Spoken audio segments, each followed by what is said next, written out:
Hello hello hello hello అందరికీ నమస్కారం. వీళ్ళ వెనకాల ఉన్న వాళ్ళకి ఇంకా వీళ్ళ వెనకాల ఉన్న వాళ్ళు అందరూ కూడా ప్రజలకు సరైన సమయంలో బుద్ధి చెప్తారని తెలియజేసుకుంటూ థ్యాంక్ యూ.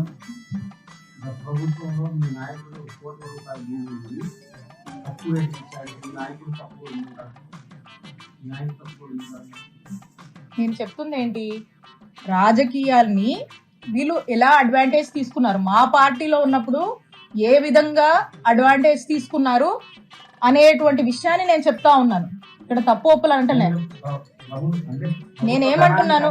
నేనేమంటున్నాను కారు చౌక్కి కొన్ని ఎకరాల భూమిని కాజేశారు, తీసుకున్నారు, మా నాయకుడు చుట్టూ తిరిగి ఏ విధంగా అడ్వాంటేజ్ గా ఏ విధంగా లబ్ధి పొందారని చెప్తున్నా. మాకు అలాంటి అవసరాలు లేవు. మేము అలా రాజకీయాల వల్ల లబ్ధి పొందాలనో రాజకీయాల వల్ల అడ్వాంటేజ్ అవ్వాలనో మేము అనుకోలే. మేము పూర్తిగా ప్రజాసేవ చేయాలనుకుంటాము, నిజాయితీగా వచ్చి సేవ చేయాలనుకున్నాం. మా నిజాయితీయే మా బలం, మా నిజాయితీయే మమ్మల్ని కాపాడుతుంది. మేము నీతివంతులుగా ఒక మంచి పరిపాలన చేశాము, ఆ సర్వీస్ మోటివ్ తోనే మేము ముందుకు వెళ్తున్నాం. అది మేము మీకు స్పష్టం చేయాలనుకుంటుంది. రాజకీయాల వల్ల మేము ఏదో ఇదవ్వాలనుకునే ఉద్దేశం మాది కాదు అనేది స్పష్టం చేశాను. అది దాంట్లో భాగంగా నేను మాట్లాడడం జరిగింది. నీది అమాయకత్వం పిచ్చో తెలియట్లేదు రజని. అంటే జగన్ చుట్టూ తిరిగితే కారు చౌకకి భూములు కట్టబెడతాడా? అంటే మీ బాసు ఒక సీఎం గా అంత వీక్?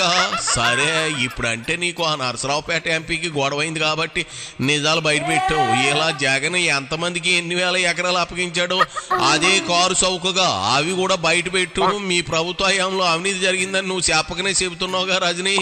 ఇంకేముంది, మటాష్ జగన్ రెడ్డి మటాష్ మే మటాష్ అంతే.